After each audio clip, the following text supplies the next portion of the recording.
John S. Rodgers. Mr. Rodgers, how long have you lived in Gallipolis?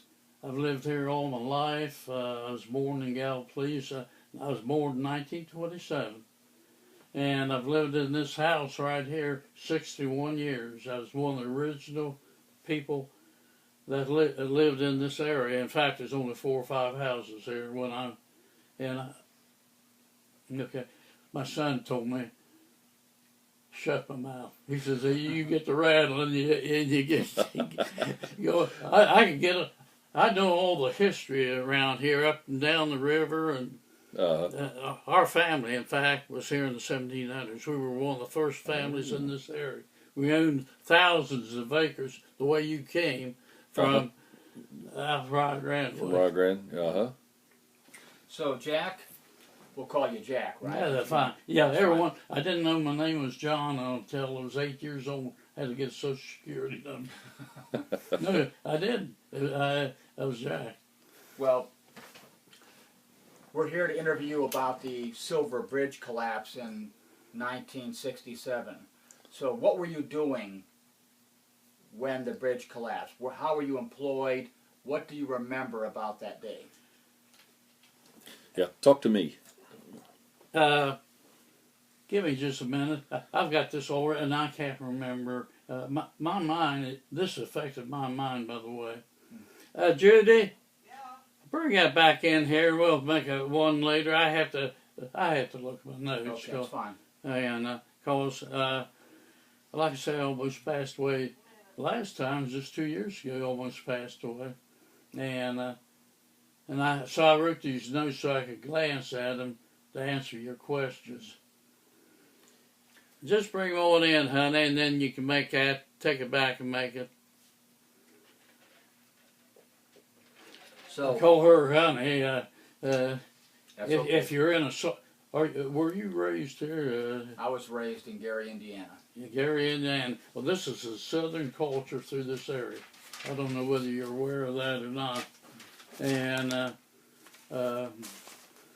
it's let's see.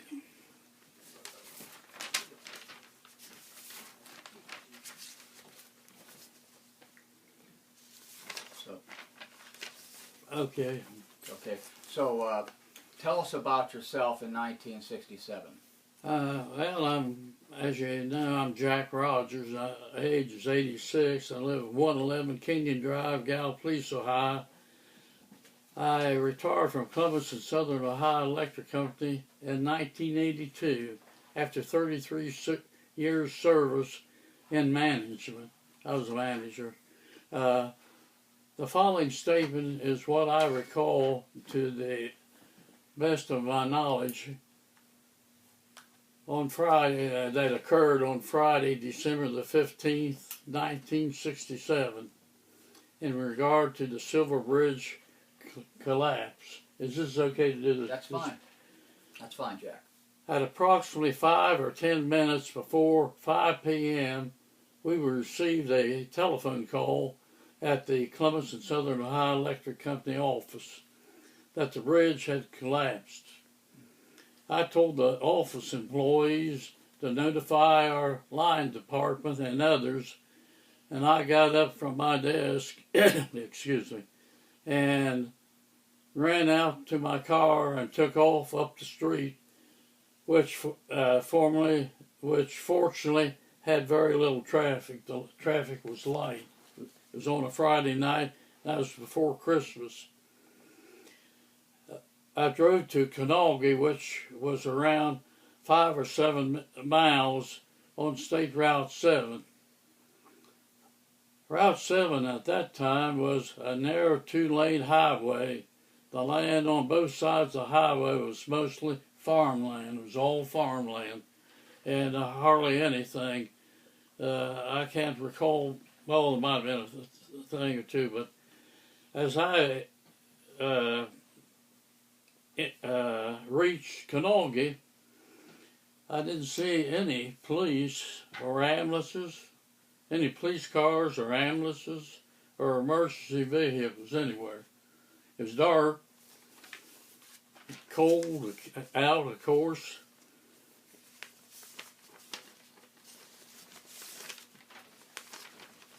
excuse me. I got some of these mixed up here. I did. As I entered, then Kanawga isn't where you might visualize it today. You know where the railroad bridge is. Well, Kanawga was more up that area, up in that area, and it probably came down to about where the bridge goes across the river now. I was basically from there up is where Kanawga was, or maybe even above that a little. Mm-hmm. As I entered it, anyway, a mixture of smoke and steam and fog, however you want to put it. It's dark, of course, very dark, cold, coming from the bridge area, out in the bridge area, under the bridge and alongside the road. Everything appeared to be in a terrible mess, what you could see, and which you couldn't see too much because there wasn't any lighting. People with flashlights were going here and there.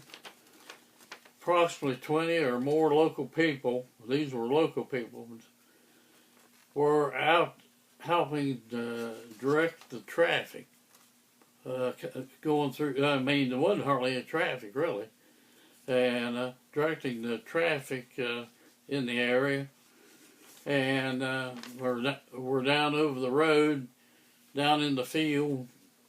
You could see flashlights and people. You couldn't distinct very much. So I looked around for a while, slowly. I drove up, and they motioned for me to go on up. This is local people. Up to about the railroad bridge, and I turned around in the road there and pulled off to the side of the road. I sat there for about 2 or 3 minutes, and as I said, it was very dark, and I could see very little by sitting there by the side of the road. So I finally decided, and I had a suit on, I was a manager. Mm-hmm. I finally decided that there was nothing I could really do, that there'd be emergency vehicles and everything would be soon coming. There was nothing there when I was there. And that I better get out, because there's people there locally trying to do the best they could. So I pulled out slowly from the area, and at that time, of course, the new Route 35 wasn't there. This was a 2-lane road, very narrow. And so I decided the best thing for me to do is just go back to the office. So I decided to go back to the office, and there was nothing more I could do, so I went back to the office at that time. Now, I could just stop there for a minute if you want to ask me something else, because that's basically from the time I heard it and went up there. Now I got other things which I could go ahead and fill in. Well, if I might, but just do it and save a lot of questions. Go ahead. These are notes, as I recall, in connection with the Silver Bridge tragedy. Number one, the railroad bridge was built in 1888 and still being used today, right above where the bridge fell. It's still being used today, every day. Number two, the Silver Bridge was built in 1928. Of course, you've got a lot of the information, but I'll just go. This is what and it fell in December the 15th, 1962. Number three, 46 people died during the collapse of the bridge. 37 vehicles went into the river. 6 or 8 people, I think it was around 8, were rescued from the river by a boat from a local Point Pleasant company. And I'm not sure, I think that was City Ice and Fuel Company. Number 4, Mr. and Mrs. Smith, two people bodies, two people and their automobile went down in the river, were never recovered. They never did recover the automobile or their bodies. Their son lived next door to me at 113 Kennedy Drive. His name is Herb Smith, as I recall. He continues to live here in Gallup. He's got businesses and things. Number 5, the bridge had a toll booth on it. A lot of people didn't know that. In fact, when I was talking to the librarian, what's her name? Anyway. Yeah. She said she didn't know that and just found out the day before. It had a toll booth on it. It was on the Gallup side. And Hood Huntington was one of the toll takers and at the bridge. And after the bridge went, anyway, the toll was 10 cents to cross the bridge at that time. It was 10 cents. Hood Huntington, he was the toll taker, one of them. After the bridge went down, he got a job with the Columbus Southern Electric Company as a storekeeper. I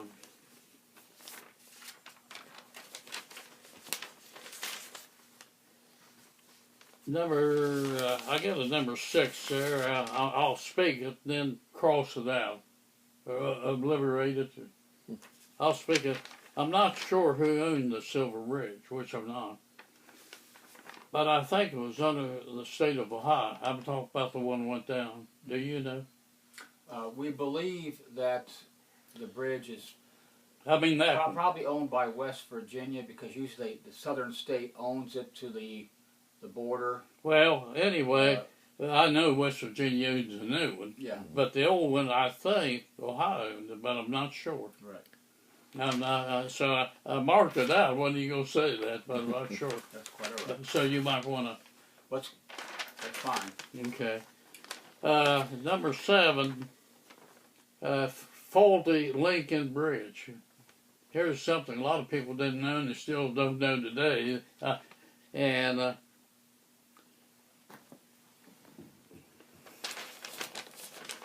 understand that the steel beam that brought the bridge down had a crack in it.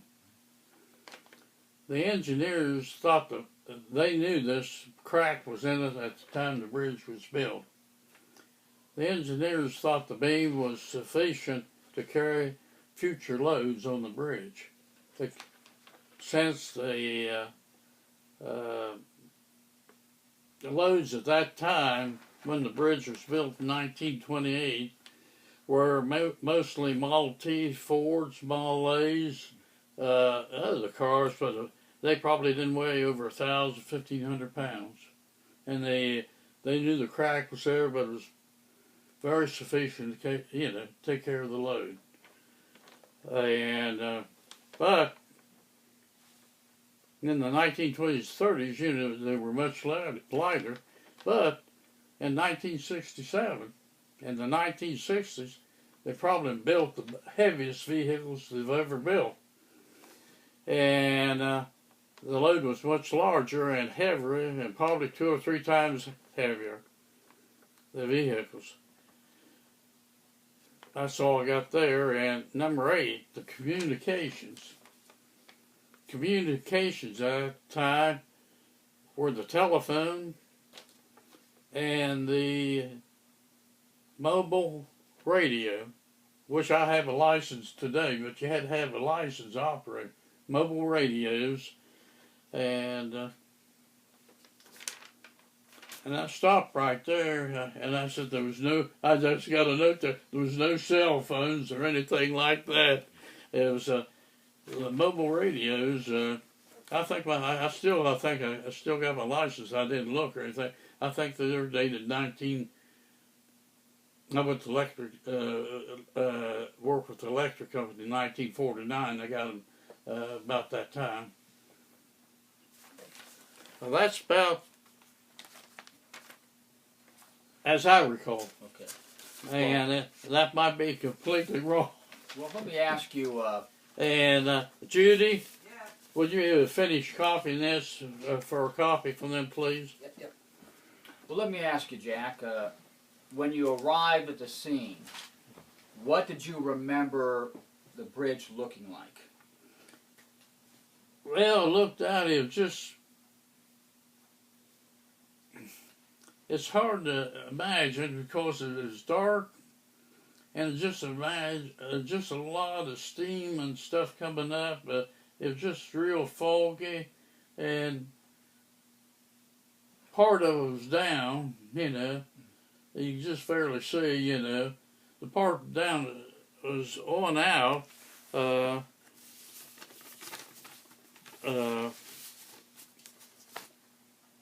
It's just hard for me to really tell you.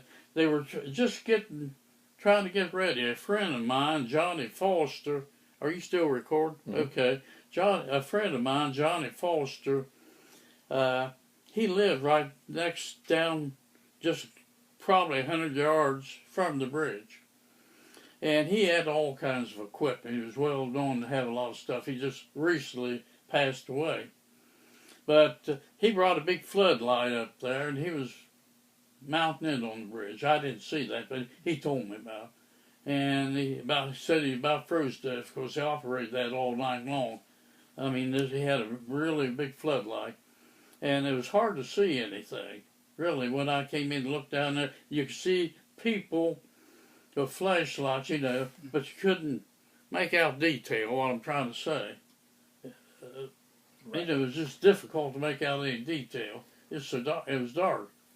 Did you go back in the subsequent days? I mean, you were there when the bridge just collapsed. Did I go back? Right. Did you go back? I didn't go back for a long time because there was so much going on up there.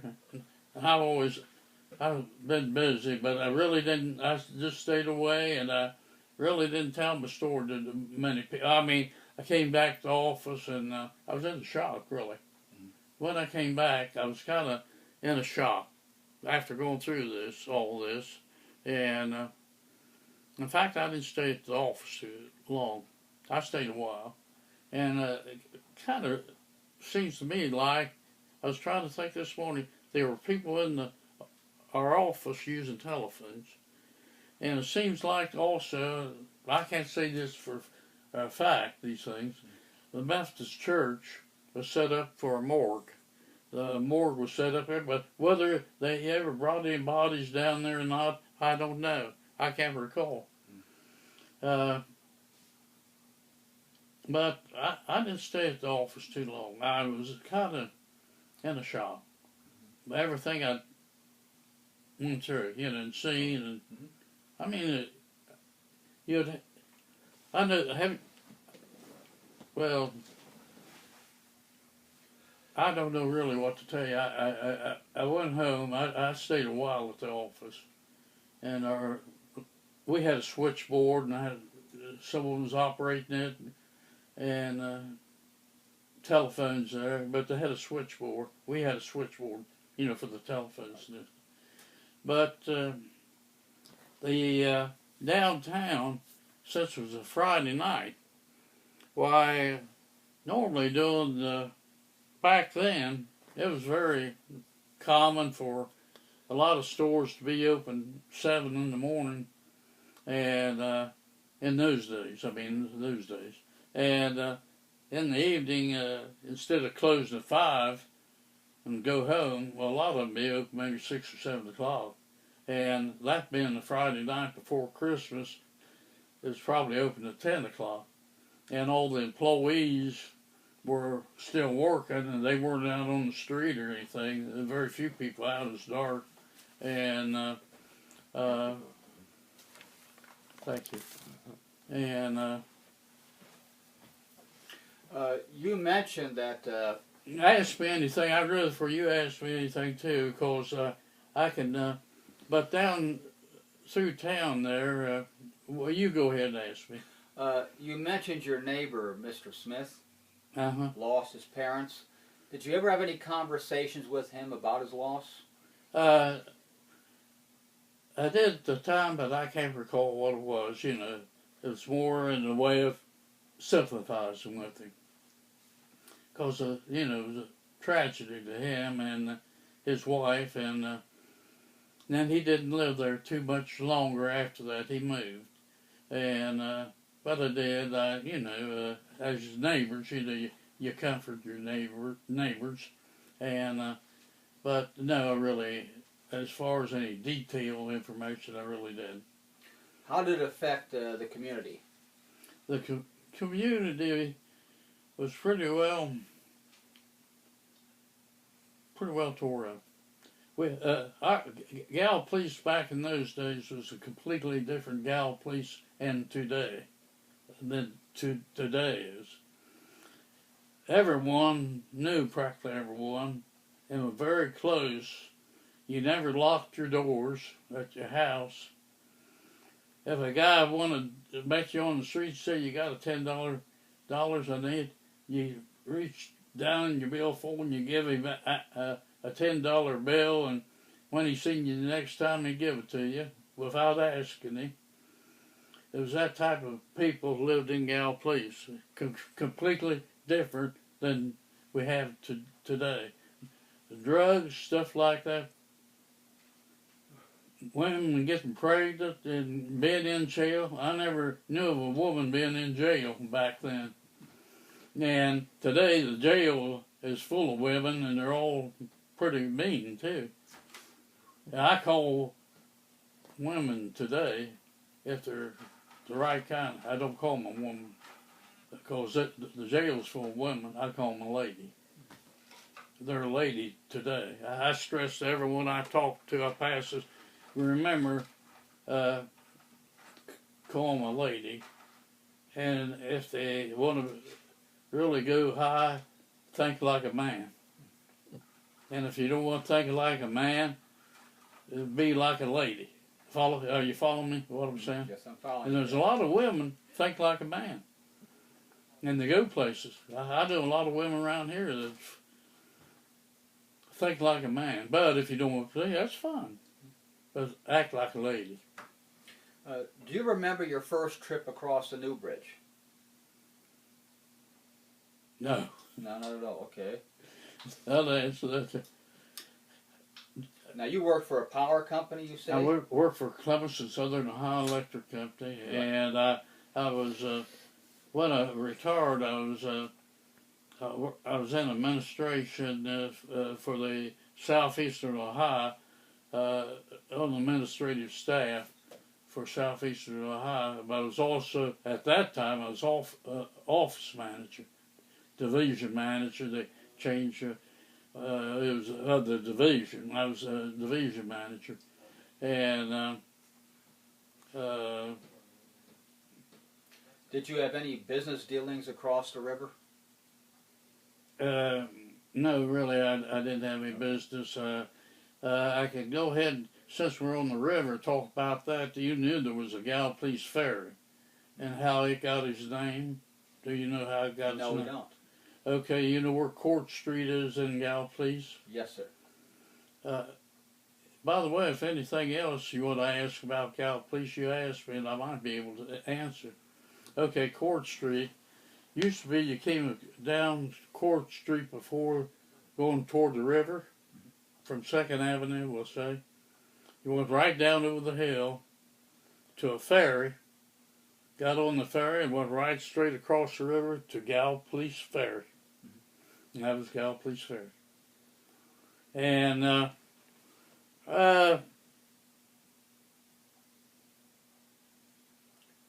Judy? Yes? Go back there and give me one of those packs where it shows the bridge on a car on the ice. Bring one of them packs I got for the boys. My family goes back to the 1700s here. And we were here in the 1700s. In fact,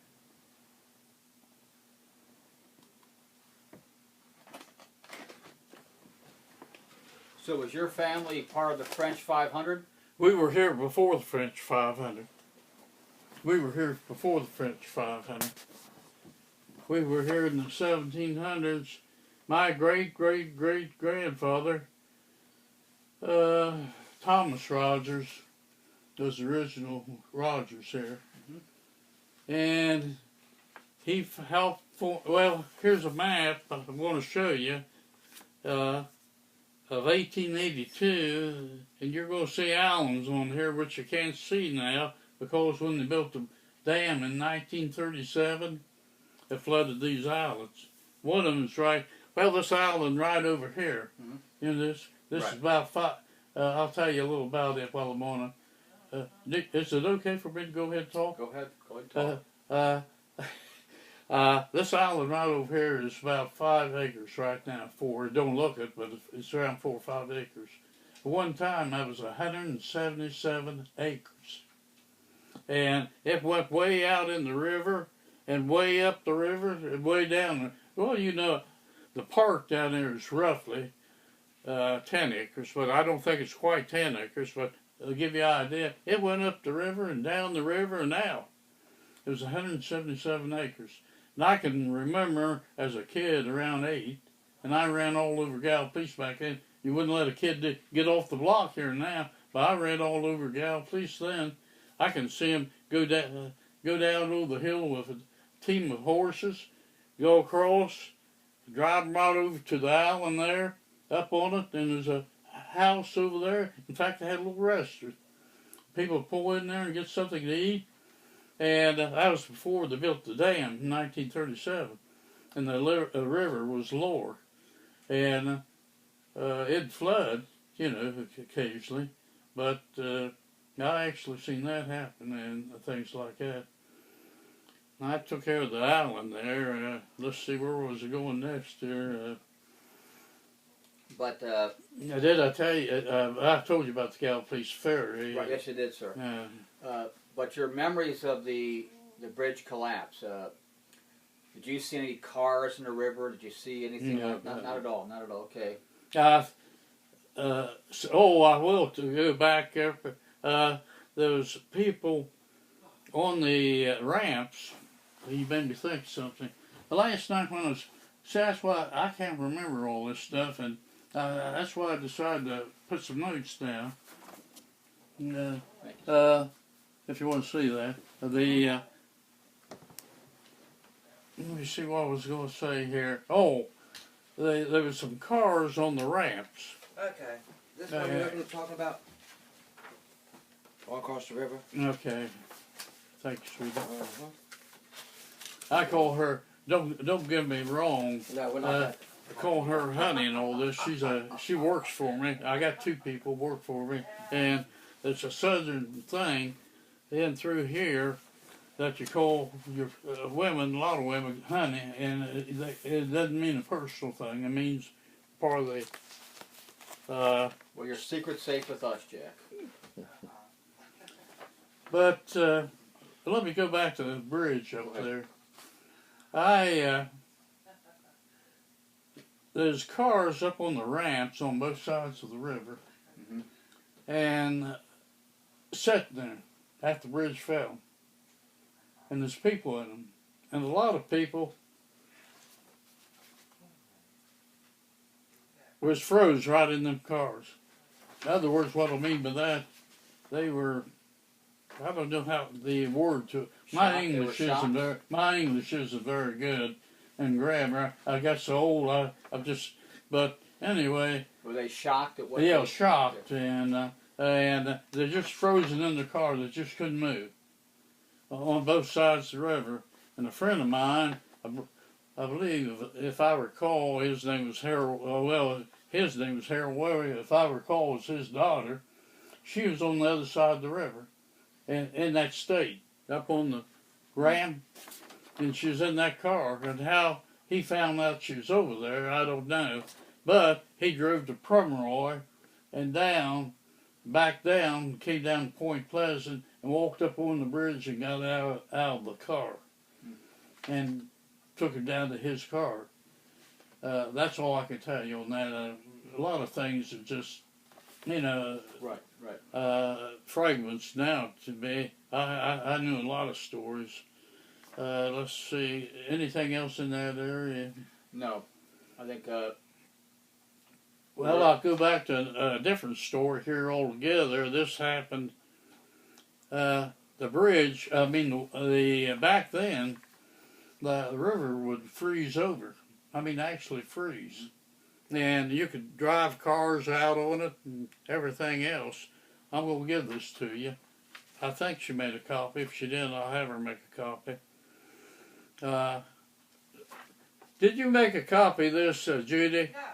Huh? No, you didn't tell me to. What'd she say? Said no. Okay. I'll have you make one in a little bit. I'll give it to you if you'd like to have it. Thank you, sir. Anyway, well, you can get one out of the. I got all kinds of history. I've been working on history for over a year of our family. I got all kinds of. This house goes way back. I'd take and show you the house. You wouldn't believe it goes way back. It's been built on 3 times.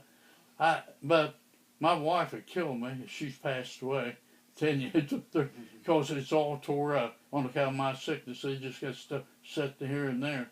I got an office right back here, and I got junk piled here. I got junk piled behind my back here, and here we hid. In fact, you coming this morning, we hid a lot of stuff, and be honest about it, make it look halfway decent, but because I'm just I can't. I can't at night. I'm by myself, and I can't hardly maneuver. And but anyway, the river would freeze over, and during the winter, and back here, in fact, the son of one of the men here. I'm trying to see what year this is. James Shamlin is one of the people here, and his son he's up in his I don't know. I'm trying to see here if you can see. The railroad bridge in the background was built in 1888, still standing in 2012, Canolga, Ohio. Well, that's the bridge in the background. Back here, there's the old Silver Bridge here. Mm-hmm. And here's the ice. Right. Here's the automobile. Do you remember ice being in the river that Oh, day? yeah. Okay. Yeah, it's very common. Now some years, it's cold. Some years we have a warm winter, but if it was a cold winter, really bad. Yeah, I remember the ice. And in fact, this is right up there where we're talking about. Right. But this guy came down to where I told you the Gallipolis ferry is. Yes, sir. He drove his car down to there that day.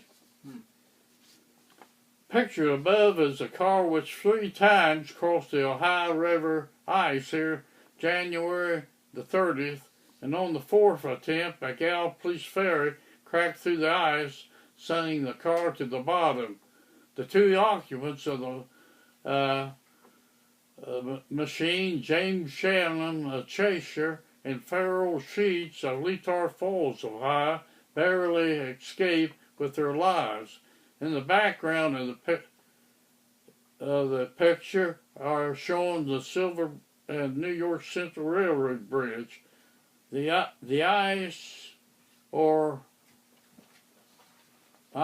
this is very good print, which the cars parked went out. Oh, the ice, I can't make it out, which the cars were parked on went out last night. It got thin, went out, and they didn't know it. They pulled down there and they jumped out, and they ran, and the car's still there. By the way, it's still down there.